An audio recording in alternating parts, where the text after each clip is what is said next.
कति प्यारो छ है तिम्रो अनि मेरो सम्बन्ध। न त साथ छ न त तिमी मेरो हौ भन्ने कुनै अधिकार नै।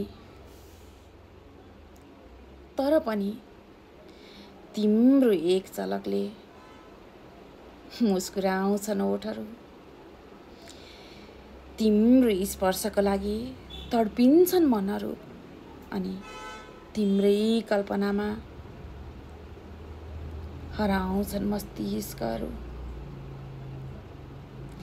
सुनेको थिएँ समीप नभए सम्बन्ध पनि टाढिन्छन् भनेर।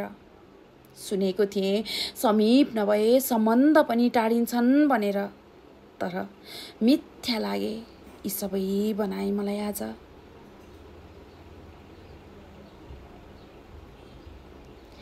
जति टाढिएको छ नि तिमी र म बीचको भौतिक शरीरको दूरी त्यो भन्दा कयौं गुणा नजिक छन् हाम्रा मनहरू। भौगोलिक हिसाबले तिमी अर्कै संसारमा होलाउ।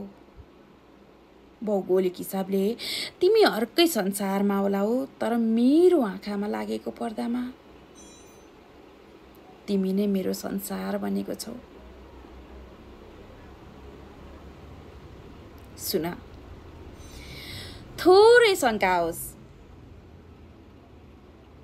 अनि धेरै माया।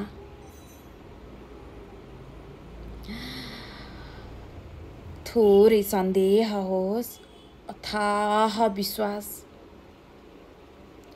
हाँसो र खुसीको मिश्रण होस्। दुःख होस् तर पीडा भने कहिले नहोस्।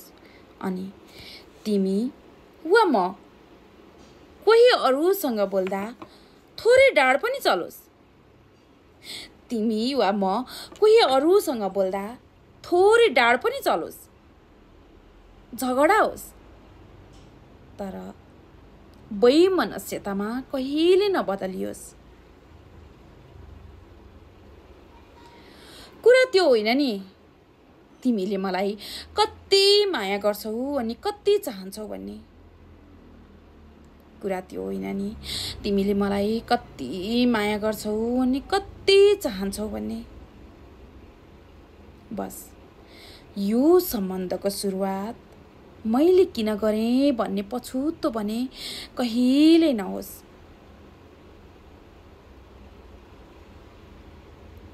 यदि चुडिएको चप्पल भए बार बार जोडेर हिँड्दिन म। यदि चप्पल चुडिएछ भने त्यसलाई बारम्बार जोड्नुभन्दा फालिदिन्छु। चाहे मेरो पाउमा काँडा नै किन नबिजोस्। तर तिमी साथ भए म मेरो गन्तव्य निर्धारण गर्छु। तर तिमी साथ भए म मेरो गन्तव्यमा अवश्य पुग्नेछु। त्यसैले त तिमी मेरो खास हौ। तिमी मेरो आस हौ अनि तिमी मेरो मुटुको टुकटुकीमा धड्किने सास हौ। बुझ्यौ?